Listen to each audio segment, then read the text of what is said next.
Vous êtes sur Global L Télévision, bienvenue à la revue de presse africaine du 6 mai 2024. Elle s'ouvre par la Côte d'Ivoire avec le quotidien Le Bélier qui évoque les nominations à la présidence sur le titre « Ouattara humilie Mabré et Aoussou Jano ». En nécrologie, le journal se rend dans le district d'Abidjan qui se prépare à rendre hommage au président Bédié, Le Bélier. Toujours dans le district d'Abidjan, parle du lancement d'une opération de mobilisation citoyenne sans précédent en prévision des élections. Le Jour, qui lui aussi s'intéresse aux nominations et ses dissous, révèle en une. Après leur retour aux affaires, ce que Ouattara attend de Jano, Aoussou et Mabré Touakese sur les mines et l'énergie, le journal révèle tout sur la découverte du gisement d'or de classe mondiale.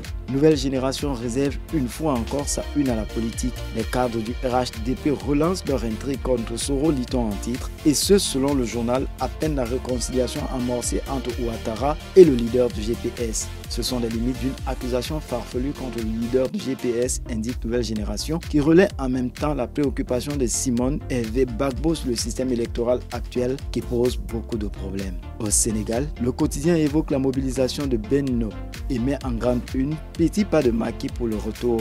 Le journal relaie des points tels qu'après Dakar, l'ancien président a envoyé une délégation à Kaffrine. L'autre point sur le sujet tient de son message aux militants dont la substance est « Nous devons rester soudés et reprendre le travail à la base ». Vox Populi, quant à lui, titre sur le deuxième acte de la résurrection du PASTEF après la prise du pouvoir. Le journal indique qu'après l'épisode de la dissolution et le retour à l'égalité, le parti a tenu la première réunion de son bureau politique. Sud Quotidien, pour sa part, réserve ses colonnes aux concertations imminentes autour des réformes institutionnelles.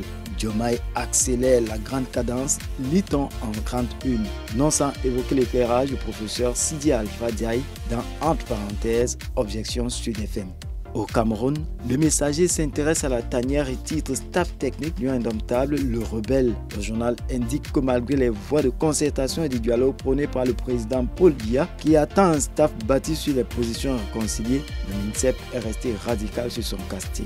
L'Indépendance se penche sur les énergies renouvelables avec en titre Les jeux de la transition énergétique. Les pages 8 à 11 de ce journal renseignent sur le forum relatif présidé par le miné Gaston Elumbu Essomba. Citoyen au Burkina Faso fait une part belle à la clôture du SNC Bobo 2024. En titre, le journal de tous les Burkinabés affiche les propos de Rim Talba Jean-Emmanuel Ouedraogo qui dit satisfait « Nous avons gagné le pari de l'organisation ».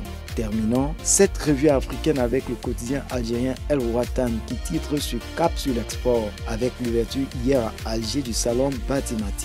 Voilà qui referme cette revue. Vous pouvez la suivre comme tous les programmes du Global L Télévision sur nos plateformes indiquées sur le bas de votre écran. Merci pour votre aimable attention. Aux prochaines parutions.